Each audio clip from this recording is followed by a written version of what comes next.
আসসালামু আলাইকুম, সবাই কেমন আছেন? আশা করি ভালো আছেন। তো আমি আল্লাহর রহমতে আপনাদের দোয়া ও ভালোবাসায় অনেক ভালো আছি। তো একটু মার্কেটে গিয়েছিলাম টুকিটাকি কেনাকাটা করতে। তো প্রথমে আমি একটা মোবাইলের স্ট্যান্ড রিং লাইট এনেছি, রিং লাইট আর রিং লাইটের স্ট্যান্ড, তারপর কিছু ফ্রুটস এনেছি, কলা, আঙুর, তারপর কমলা, এগুলো নিয়ে আসছি যে বাসায় খাওয়ার জন্য।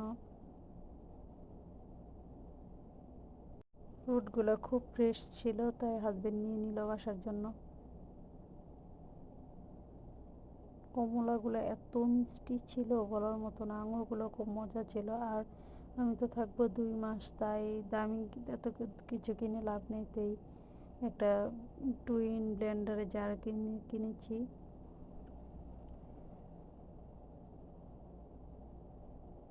প্রায় 1500 টাকার মতো নিয়েছে এই ব্লেন্ডারটা। তো নিয়েছি, আমি 2 মাস ব্যবহার করব, তাই আমার বাসায় বাড়িতে বাংলাদেশে ব্লেন্ডার আছে, জাপানিজ ভালো ব্লেন্ডারটা আছে, তাই শুধু এখানে যেন ব্যবহার করতে পারি তার জন্য এটা নিলাম, নর্মাল একটা ব্লেন্ডার,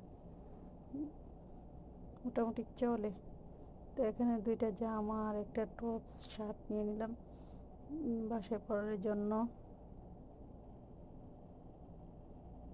এখানে সৌদিয়ান মহিলার অনেক লম্বা লম্বা, তো আমাদের গায়ের জামা তেমন পাওয়া যায় না, তো 2টা জামা নর্মালি নিয়েছি আর কি বাসার পরার জন্য। আর একটা শার্ট, একটা প্যান্ট নিয়েছি, এটা বাসায় পরার জন্য।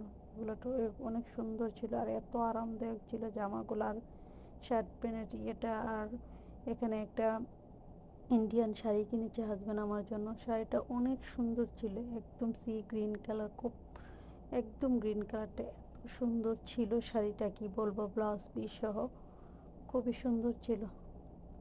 শাড়ি আমার তেমন পরা হয় না, তো হাজব্যান্ড আমাকে এনে দিয়েছে, বলছে পরার জন্য, একদিন পরলাম। আর একটা ওয়ান পিস এনেছে ইন্ডিয়ান, খুব সুন্দর, একদম রেডিমেড ওয়ান পিস। এটার সাথে মিলিয়েছিল না, করতে হবে আর কি। খুব সুন্দর ছিল জামাটা। তো সবাই ভালো থাকবেন, আল্লাহ হাফেজ।